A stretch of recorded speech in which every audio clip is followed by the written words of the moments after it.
What's up, guys? Byron's back. Welcome to the Afro Crypto channel. Today, I'm going to talk about I'm going to talk about where I think the cryptocurrency space is going generally, and like some of the challenges that the space is potentially going to face, or the space is like facing right now. So I'm basically going to talk about what companies in the blockchain, the cryptocurrency space are doing, and where I see like the companies going in the long run. Now, this weekend, if you can see on my screen, not this weekend, like this week, I usually listen to like podcasts that talk about like blockchain and talk about Bitcoin and like talk about cryptocurrencies to be able to like expand my knowledge in the space. And this week, I listened to this podcast called by Laura Shin, called Unchained, and the title of the podcast is called "What Bitcoin History Says About Its Future." So on this podcast, she featured a guy named Nathaniel Popper. This guy writes for the New York Times, and he also writes the first I think major book in the cryptocurrency space called Digital Gold, Bitcoin and the inside story of how misfits and millionaires trying to reinvent money. That's the title of the book. It's interesting. I actually got a copy for myself. I'm just going to start reading it. But like during the podcast, she asked him about where he thought like Bitcoin was going, um, um, the like what he thought the space was, what he thought about how like the space was going to unfold as time went by, and when he was like giving her answers, I think you should check out this podcast and listen to it. It was like very insightful. He said something that didn't sort of like catch me off guard, but it gave me like a different viewpoint. He said that of all the because like this guy writes for the New York Times, he writes specifically about technology companies, and he said that like of all the companies that you've seen in the cryptocurrency space, all of them, save for Bitcoin, none of these companies make money. I mean, first think about that. None of these companies actually bring in any money as of this point right now. So I know I want like these cryptocurrency companies to be able to succeed. I want them to change the way business is done, probably to change the like distribution of power in the world, and more people will have access to resources. But it's alarming to hear that like after all this time, I know that like very many projects are still in their infancy space, but still, like no company right now makes money.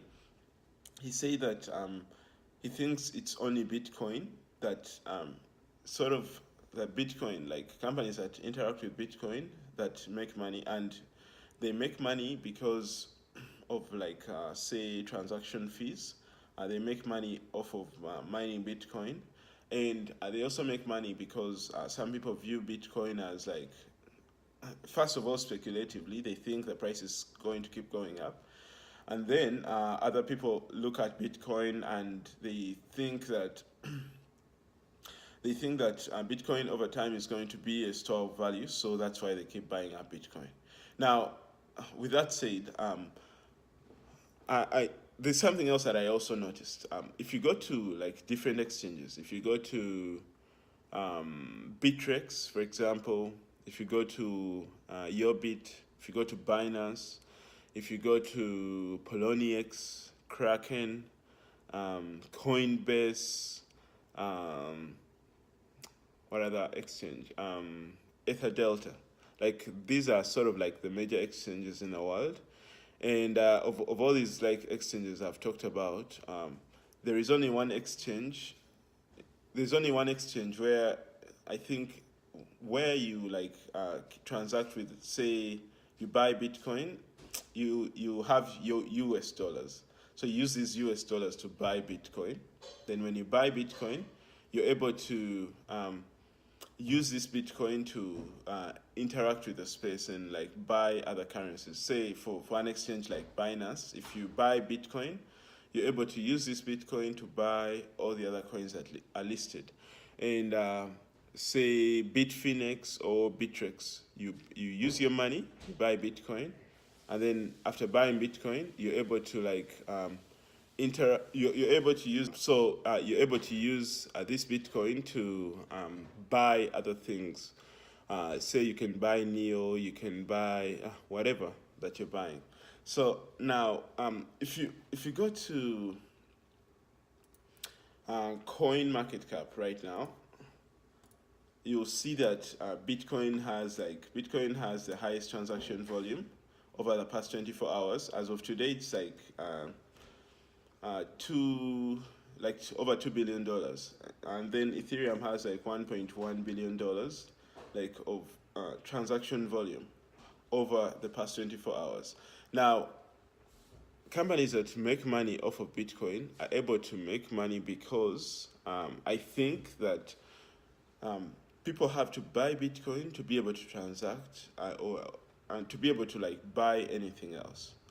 Or people have to buy Ethereum to be able to people have to buy Ethereum and then they use Ethereum to transact and then buy like everything else that they want to buy. Now, if say countries, let's say the US government or the Chinese government, which are the two biggest economies in the world, decide to issue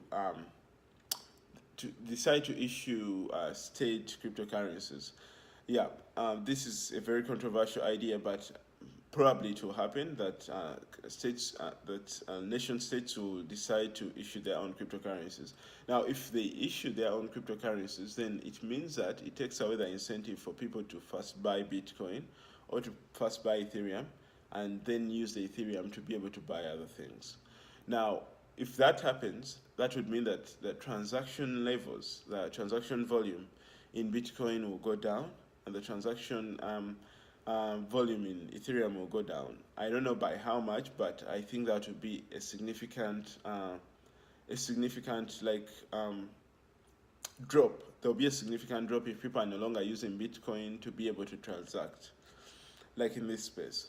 But if these companies are going to be able to succeed and like bring about this change that people in the cryptocurrency space dream about, I think we need to see some successful projects. We need to see that, say, what company? Let's say Neo or IOTA or EOS or Omisego. Like, we need to see that some of these companies are making money now. They say, okay, we've added this number of customers, and this is how we are making money. So that's very important for the space generally, and like it's important that other entrepreneurs who have ideas in the blockchain space will also be able to get money because there are companies that came before them that have been successful. And also, there's something else that I would like to point out. I think that very many people think that because a company is in a blockchain space, or because because they are doing something to do with like cryptocurrencies, that they are automatically going to be successful. Now, I don't necessarily think that's the case, because like for some of these companies are going after very huge markets. Say there's a company called Filecoin, there's another one called Seacoin, there's another one called Storj. So these companies are going after the storage market. the storage market is right now being occupied by, I think, Microsoft with Microsoft Azure, then Google with Google Cloud Computing, and then Amazon with AWS. Now, because these markets are huge and they make a lot of money, they're very, very competitive. Like, it won't be very easy for a startup to come in because they building a product in the because they're building a product using blockchain that they'll automatically be successful. I think very many people think that because we are building a product on the blockchain, then this is how our product is different from say Amazon, or this is how our product is different from Google. They think that with that they'll be able to come in and then just um, capture like. Be able to capture the market. But I think they'll be able to learn that like it's not as easy as it sounds, because these markets are very competitive. And also, so Amazon, so let's think about Amazon and a company like Filecoin. So Filecoin has, or Siacoin, they're proposing to build a decentralized storage. There is like decentralized storage and centralized storage. So centralized storage looks at a system like AWS. For you guys who haven't heard of AWS, think about a scenario whereby you have like data on your computer that you'd like to store, but you don't have space on your computer, or for whatever reason. Maybe it's like huge and you don't want to keep it on your hard disk, or for a company, like they don't want to keep this data inside the company, so they decide to keep it in the cloud. With AWS, they can be able to offer you space to upload all your data, and you keep it like on their cloud, and then you pay them a certain amount of money depending on how much space you're able to take up, and for how much time you're able to take up, right? So that's how you pay them. Now, for a company building a product in the like decentralized space, I would come in and say, you know what? I think that by storing all your data, like all your sensitive data, in a centralized a company that's using centralized storage, it can be hacked and all the data can be stolen, and then like maybe the company will go down or something, whatever happens. So it's better for us because we would get your data, break it down into like very small pieces, and then like store it in so many different places at the same time. When you need it, we'll be able to collect it from these different places, combine it, and then give it to you.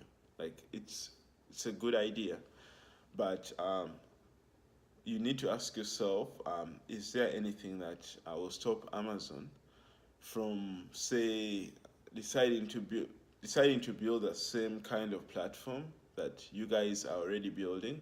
And let's say, because Amazon is like flush with cash, they have a lot of money, they can decide to build any product that they want. And if for whatever reason they try to build a decentralized storage platform and they fail, or their platform isn't as good as, say, Siacoin, or isn't as good as Filecoin, is there anything that can stop Amazon from coming and just acquiring, say, Siacoin, and then by acquiring Siacoin, it's able to acquire that technology plus the talent that built Siacoin, and then they're able to compete with all the other decentralized storage companies? That is something you have to think about. Like in this space that we're dealing in this space, mostly because the products that are being built are technology companies, are like technology products, and the companies that they're competing with are companies that have a lot of money, and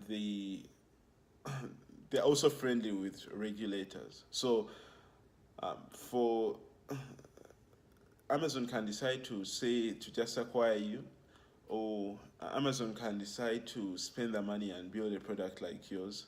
Amazon can decide to, if you're competing on price, Amazon can decide to just lower prices and then like build the same product at like a much lower cost so that they're able to squeeze you out of the market.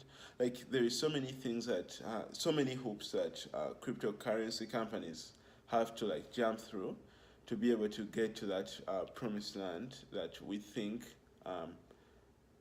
we potentially think these companies have to get through. So that's what I have to say today. Those are some of the things that you have to think about.